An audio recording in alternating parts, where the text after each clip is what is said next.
Hello and welcome to... wait a minute. Hello and welcome to Gadget Joe, and today we've got something rather different on the channel, something that we've never done before. This is a 49-inch ultra-wide Quantum Dot OLED display. It's quite a long video, so if you're in it for the long haul, make sure you get a cup of tea and some biscuits. But it's a pretty good video, really fantastic product. Anyway, that's enough of me. I'm off now. Start the video.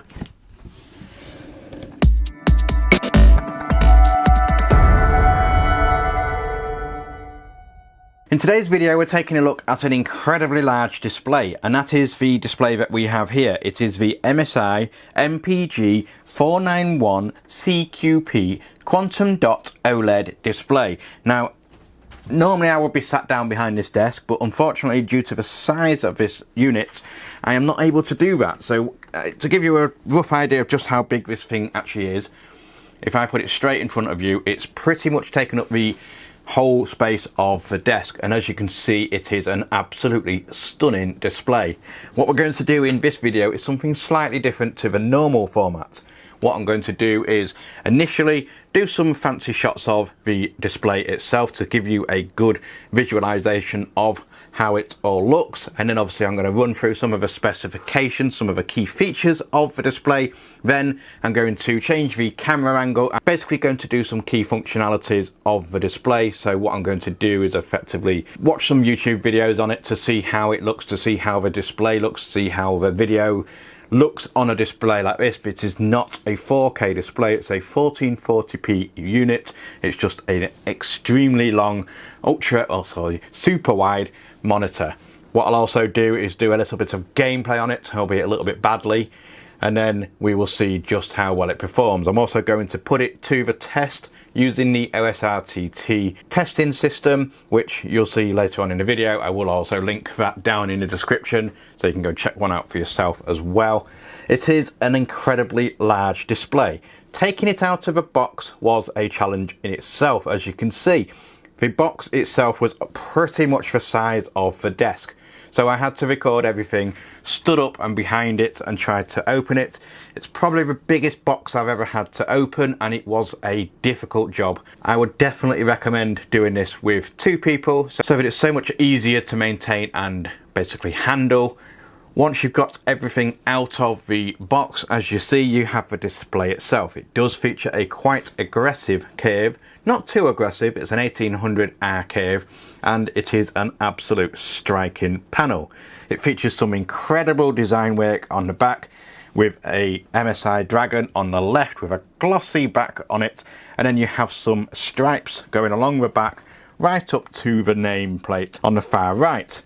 It does feature a passive cooling system. There are no fans included at all in this monitor, but the graphene film layer effectively reduces the heat of the display.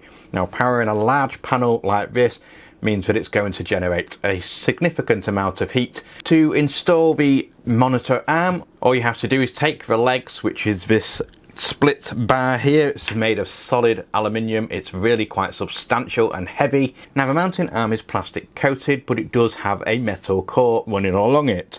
Now, what you need to do here is take the metal noggin that you see at the bottom, slip it into the bottom of the feet using the included thumb screw, screw it into place, and you are pretty much ready to mount the actual mount to the monitor. To mount the stand to the monitor, you're going to have to lay down the monitor itself.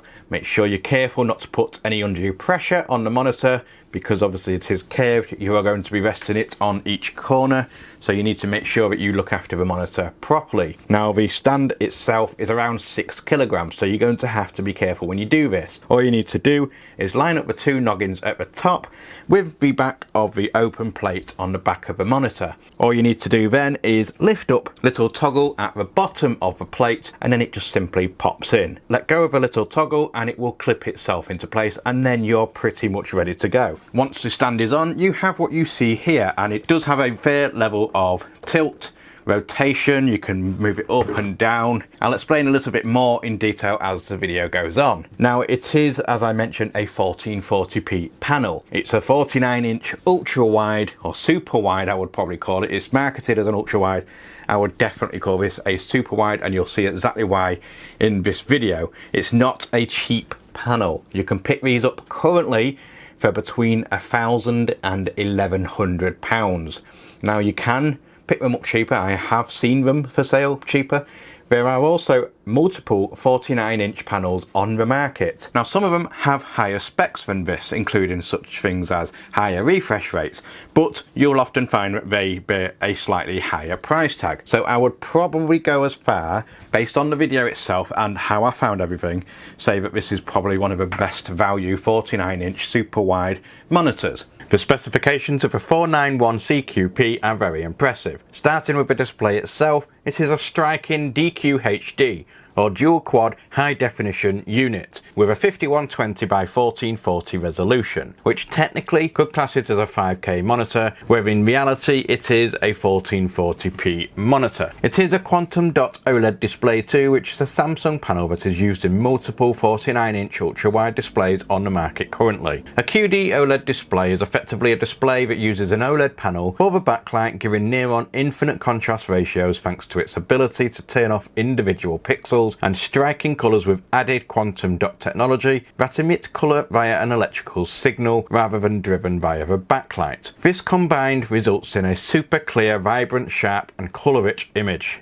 It does feature a fast 144Hz refresh rate too, meaning that the display is capable of drawing up a new image 144 times per second for ultra-fast gameplay and immersiveness, especially useful in fast-paced gameplay. There are faster displays on the market for sure, but when it's pushing out such a large image on that huge panel too, it's definitely going to make for an impressive assistance during gameplay. What's more is that the display features a lightning fast 0.03 millisecond response time, meaning that the image appears much clearer and fluid thanks to rapid re-rendering and reducing reverse ghosting. Also perfect for fast-paced gameplay or video work. The 491 CQP has colour, contrast and display certifications coming out of its ears. For example, it has Delta E less than 2 values for the colour fidelity thanks to its 10-bit RGB panel, and DCI P3 99% colour gamut for a greater range of colours with super high saturation levels, giving a vibrant, immersive colour experience. Razer certified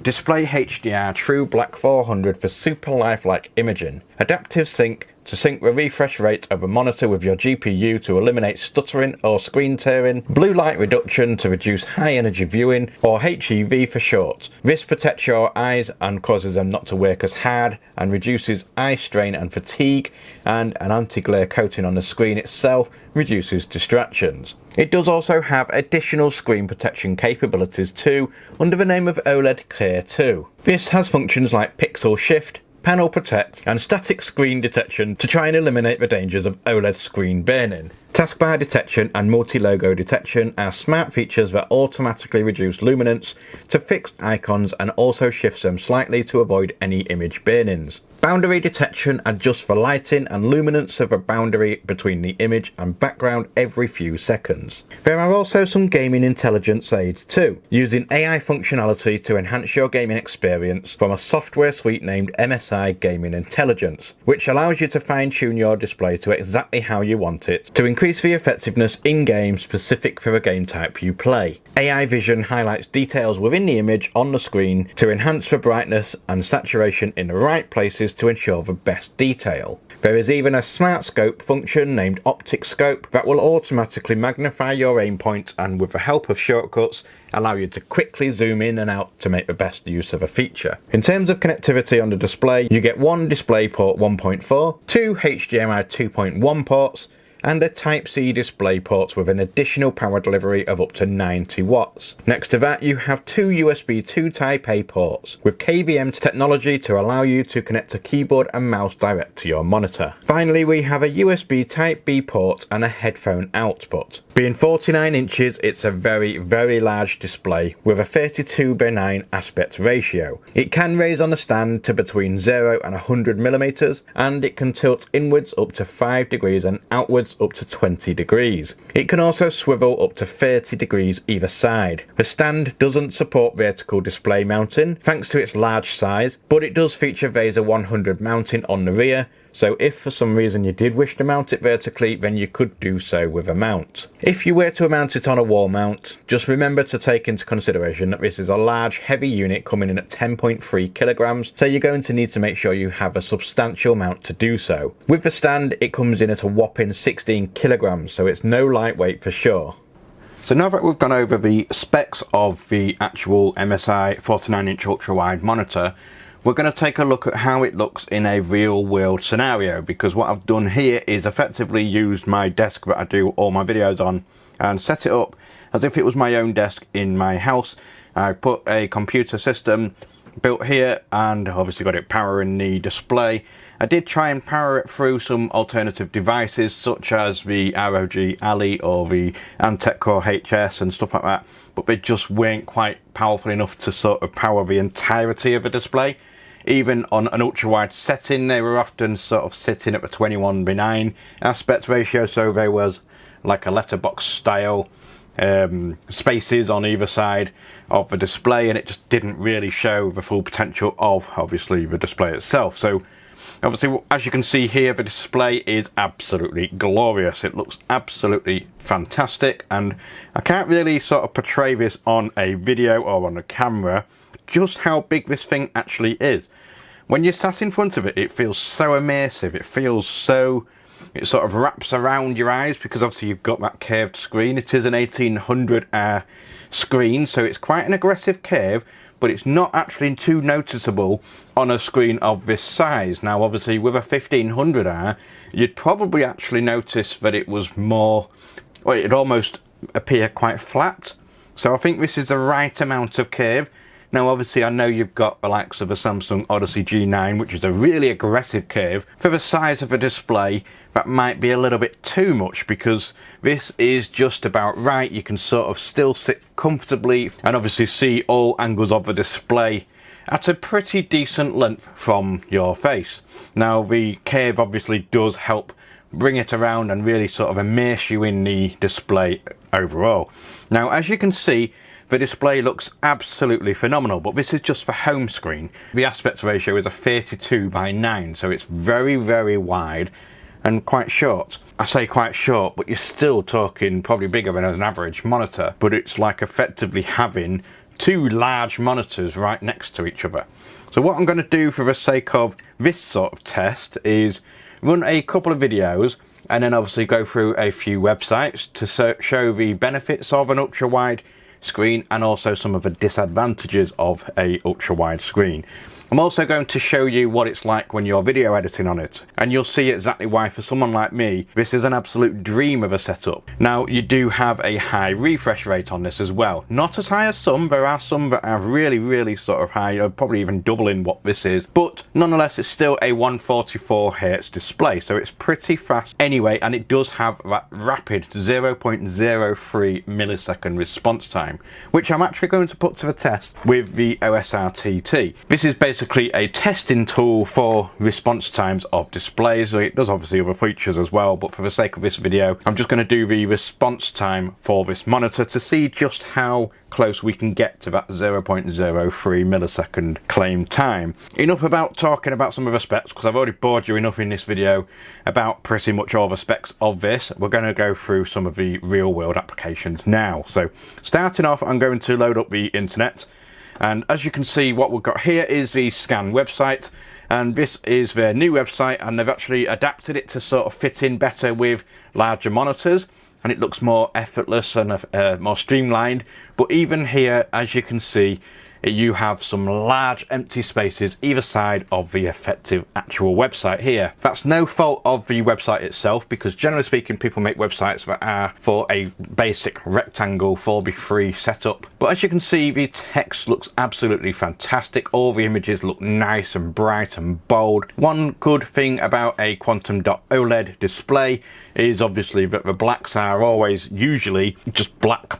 They're proper, really deep, true blacks, and that's because of obviously the Quantum Dot OLED technology. Now this display on the website is actually rated at 1.5 million to 1 contrast ratio, so it gives you a good idea of just how black they can make these contrast ratios. The colours then stand out really well, and they are bright and vibrant. The display looks fantastic. Again, most websites, if not all websites, are going to be viewed very similarly to this. You will find some websites that are adapted to a display like this, but it's going to be very, very minimal.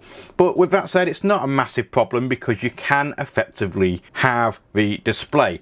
What you can do is effectively have two windows opening, and then you have two monitors in one. So you're going to then have a large monitor here, and then you can be doing anything else on here. You could be even gaming on this whilst you're scrolling through a website, or for if you're streaming, it would be ideal to do the gameplay. You can see your chat on here. And then it does also have picture-in-picture technology.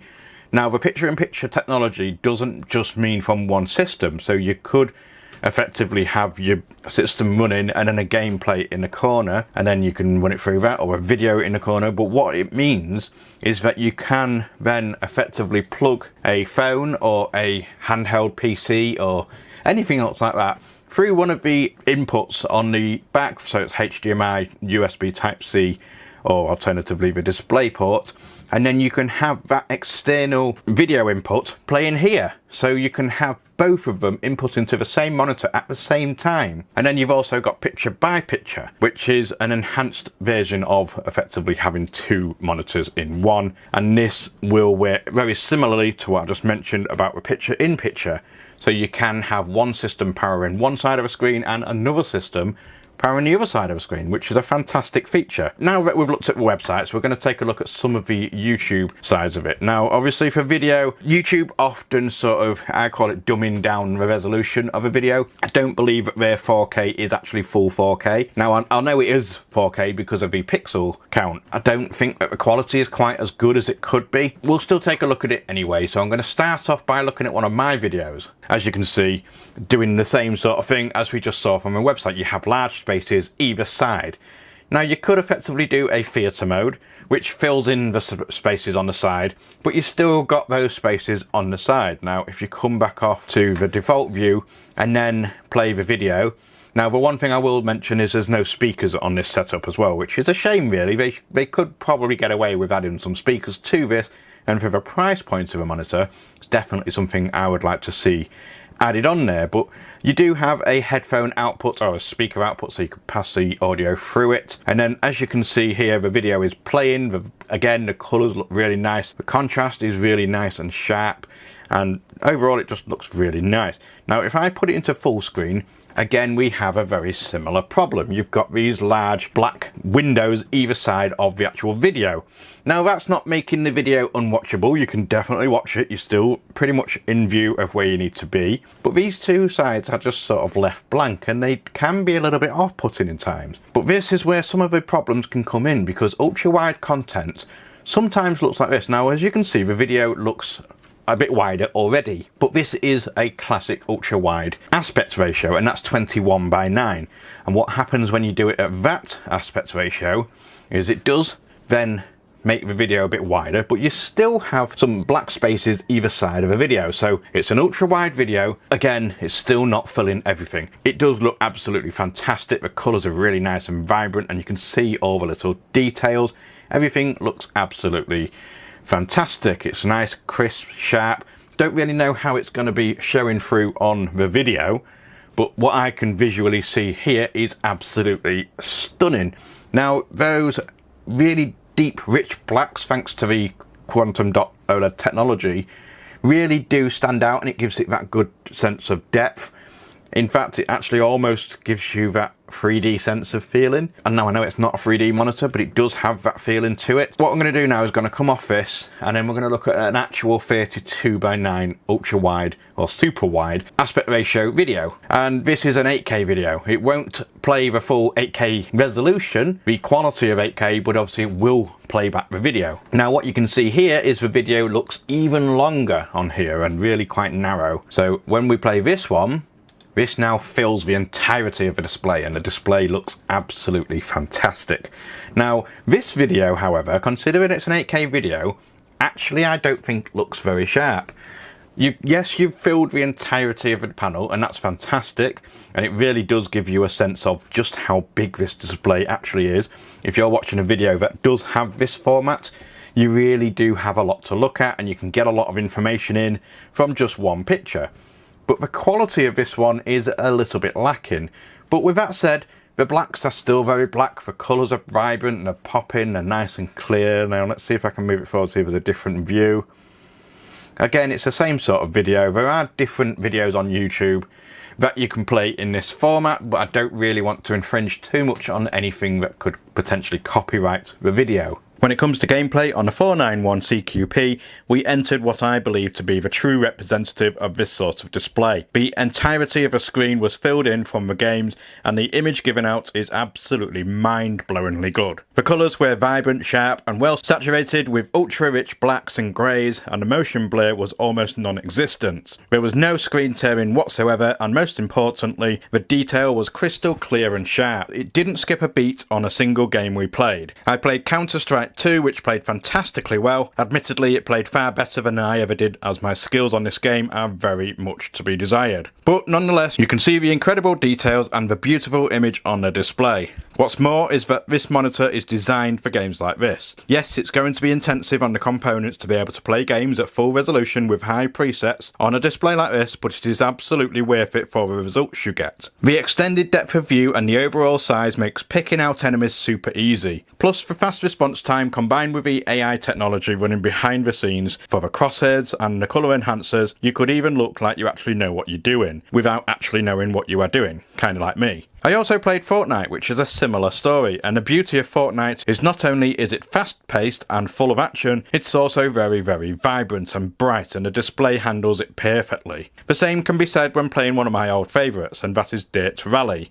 This game looks phenomenal on this screen. The details are razor sharp, bright, vibrant and fast. The large extended size of a screen also truly immerses you into the gameplay. Even Rocket League, which is almost a hybrid of the previous games, looks absolutely fantastic. And when playing online on most games, having the edge in response and refresh rates really does boost your competitiveness. One thing to notice, however, is that on some games you will experience this strange warping sensation, where the game is effectively filling in the extra space on either side of a screen by stretching part of the image. It's pretty common practice amongst a few games, but it's still very much playable and shouldn't affect gameplay. Just don't spend too much time watching for it, as you'll never take your eyes off it. Right, so what I'm going to do now, well, I've already done the test, is put the response time to the test, and what you do is with this OSRTT tool, you can pick these up. I will link it down in the description below, because this is a fantastic little device, and it really is a absolute game changer when it comes to reviews like this for people that do reviews like myself. All you have to do with this is use the elastic to wrap it around the screen, so this would go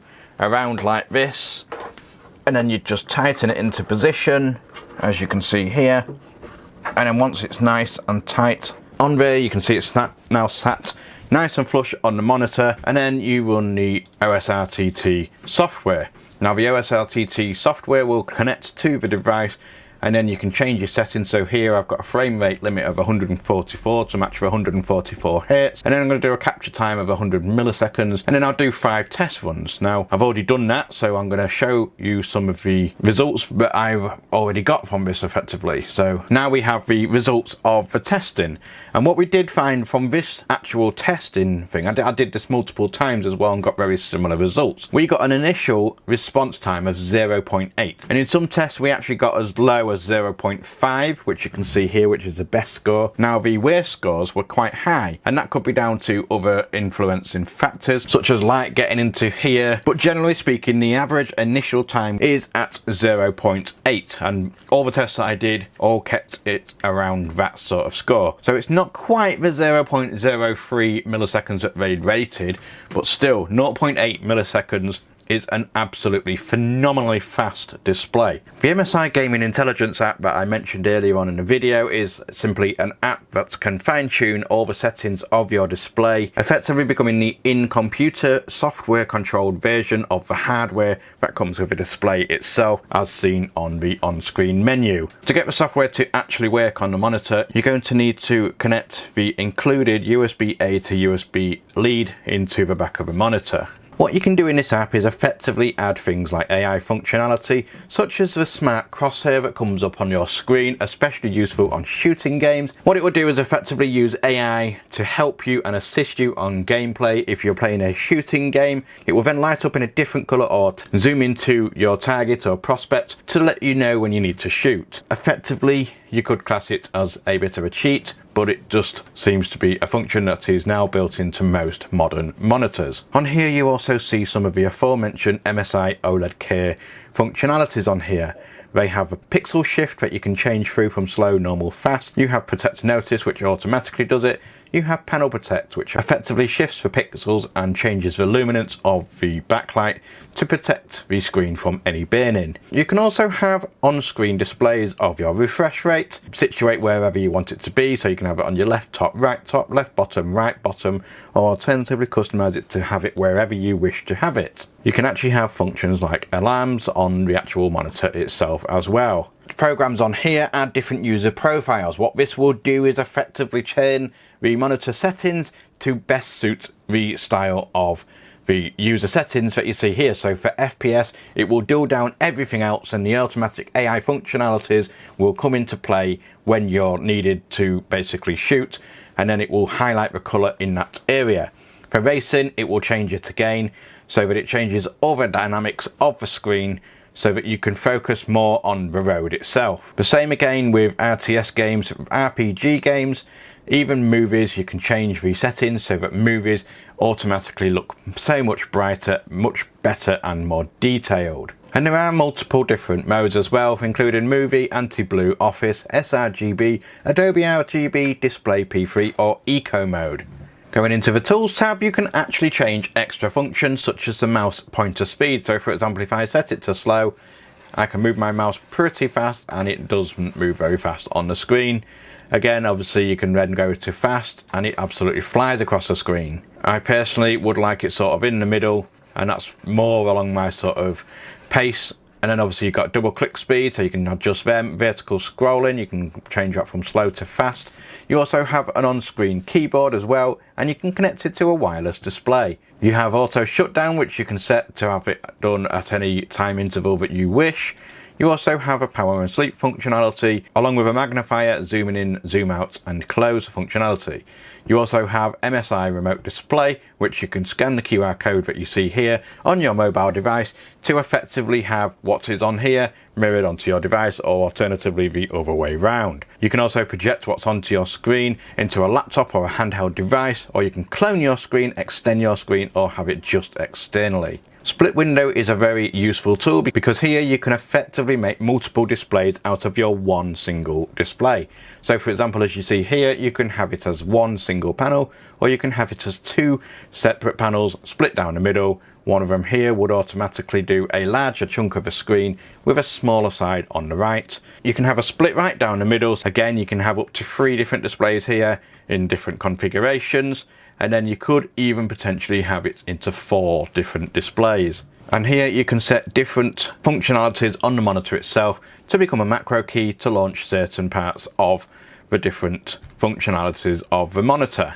That's pretty much the end of the review of the MSI MPG 491CQP monitor. Quite a bit of a mouthful to say, but again, a very, very impressive monitor. Absolutely striking picture, and the quality, the build quality of everything is absolutely second to none. I am very, very impressed with this, and it's definitely something that I'm going to be having on my desk, because video editing, as you saw in the video, is absolutely ideal for a setup like this. Now, movie playback is obviously quite good, presuming you can get the right content that is going to fill the screen. Most content that you're going to watch is probably going to have some bars on either side of the image, but primarily gameplay is going to be absolutely ideal for this, with all the extra features included that including that extremely fast 0.03 millisecond response time.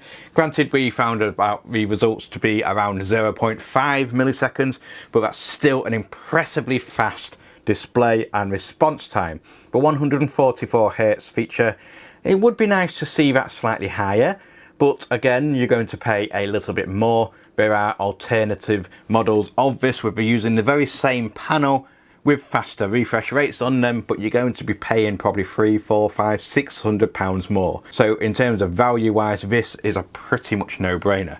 Now, this isn't going to be a monitor that most people are going to be able to afford. It's not something I could ever afford myself, so I'm very lucky to have this here with me and take advantage of it. But if you are in the market for a monitor, a 49-inch ultra-wide, super wide monitor that has all the latest features and is going to make your productivity and gameplay better, look no further than the one that we have right here. So again, a pretty unorthodox video, slightly different style, more me standing over everything because I can't actually fit behind the desk with this all into position, but I'm sure you'll agree that this is an absolute beast of a display.